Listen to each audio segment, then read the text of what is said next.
Hi hi friends, అందరూ ఎలా ఉన్నారు?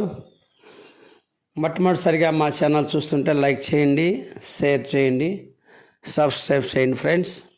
అలాగే చాలామంది చూస్తున్నారు, కానీ మీరు లైక్ చేయటం వల్ల ఇక వీడియో అనేక మందికి తీసుకెళ్తుందండి. మీకు మెసేజ్ రూపంలో కూడా మీరు కానీ పక్కన బెల్ మార్క్ కనుక నొక్కినట్టయితే గంట బెల్ను మేము పట్టే ప్రతి మెసేజ్ మీకు మెసేజ్ రూపంలో వస్తుంది ఫ్రెండ్స్. ఈరోజు ఆంధ్రప్రదేశ్ రాష్ట్ర ముఖ్యమంత్రి జగన్మోహన్ రెడ్డి గారు మరొకసారి వైఎస్ఆర్ కాంగ్రెస్ పార్టీ మేనిఫెస్టో 2024 ఈ వారంలో ప్రకటించడానికి సర్వసిద్ధమైందండి. ఆల్రెడీ కూడా ఆంధ్రప్రదేశ్ రాష్ట్ర ప్రభుత్వము జగన్మోహన్ రెడ్డి గారు మరొకసారి కూడా అధికార పీఠాన్ని చేజిక్కించుకోవటానికైతే విశ్వ ప్రయత్నాలు అయితే జరుగుతున్నాయండి. అయితే 2019 మేనిఫెస్టోలో ప్రకటించిన రీతిగా 9 నవరత్న పథకాలు, ఆ 9 పథకాలను కూడా అమలు చేసినట్టుగా ఈసారి మరొకసారి కూడా అధికారం చేజిక్కించుకొని నవరత్నాలతో పాటుగా మరొక కొన్ని సంక్షేమ పథకాలు అయితే తీసుకురాబోతున్నారండి.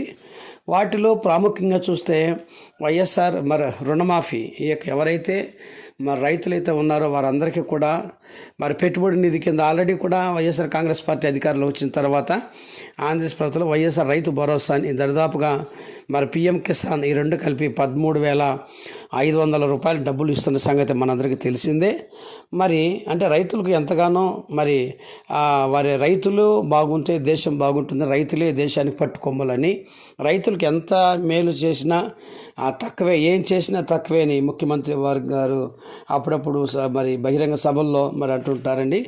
అయితే ఏది ఏమైనా మరొకసారి కూడా రైతులకు అందరికీ కూడా మంచి సంక్షేమ ఫలాలు అందించాలని మరొకసారి కూడా అధికార పీఠాన్ని కైవసం చేసుకోవడానికి అధికారమే లక్ష్యంగా ఖచ్చితంగా రైతులకు అందరికీ కూడా వ్యవసాయ రుణమాఫీ చేయడానికి ఎంతమంది పెట్టుబడి నిధి కింద బ్యాంకులకు వెళ్ళి చాలామంది ₹1,00,000 నుండి 2,00,000 వరకు ఎవరైతే నిధులు తీసుకున్నారో వారందరికీ కూడా ఖచ్చితంగా ఈ యొక్క పథకాన్ని కూడా అమలు చేయడానికి తొందరలో సిద్ధ సభలో కూడా దానికి చేయబోతున్నారు. రెండవదండి, ఇప్పుడు ఎవరైతే మొదటి సంతకం ఏంటంటే ముఖ్యమంత్రి గారి మాటల్లోనే ఎవరైతే వాలంటీర్లుగా ఉండి ఎవరైతే రిజైన్ చేశారో వాళ్ళు ప్రభుత్వ పదవిలోకి తీసుకోవడానికి మొదటి సంతకం ముఖ్యమంత్రి వాళ్ళు అది ఖచ్చితంగా వాలంటీర్లు తిరిగి ఇప్పుడు ఎవరైతే రిజైన్ చేశారో ఎలక్షన్ కోడ్ కారణంగా క్యాంపెయినింగ్ చేయడానికి వారందరినీ కూడా తిరిగి వీధుల్లోకి తీసుకుని మొదటి సంతకం అదే పెడతానంటున్నాడండి.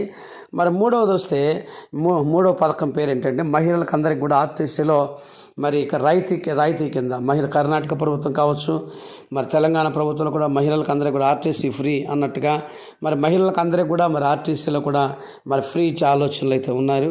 4వ పథకం వచ్చేసి గ్యాస్ సిలిండర్ ప్రతి మహిళకు కూడా ఆల్రెడీ కూడా ఇప్పుడు ఉన్నటువంటి చాలామందికి ఇప్పుడైతే ₹1,000 దాకా ఉందండి ఇప్పుడు సిలిండరు. అదే జగన్మోహన్ రెడ్డి గారి తిరిగి ముఖ్యమంత్రి దగ్గరగా సిలిండర్ మీద కనీసం ఒక ₹450 వరకు కూడా అమలు చేసేది కూడా అది చెప్తున్నారండి. ఈ విధంగా విద్యార్థులకు అందరికీ కూడా ల్యాప్టాప్ అని ఆల్రెడీ ఇప్పుడు ట్యాబ్స్ ఇస్తున్నారు. ఇలాంటి కొత్త సంక్షేమ పథకాలు తీసుకోవడానికి ముఖ్యమంత్రి వారు జగన్మోహన్ రెడ్డి గారు చేయబోతున్నారండి. అదే మొట్టమొదటి ఫ్రెండ్స్, మరొకసారి రాష్ట్ర ప్రభుత్వం కానీ కేంద్ర ప్రభుత్వం కానివ్వండి, ఇది మా సొంత నిర్ణయం కాదు, మిగిలిన పేపర్లో న్యూస్ కంటెంట్ తీసుకొని మేము మీకు వివరించడం జరుగుతుంది ఫ్రెండ్స్. లైక్ చేయండి, షేర్ చేయండి, సబ్స్క్రైబ్ చేయండి ఫ్రెండ్స్. Thank you friends.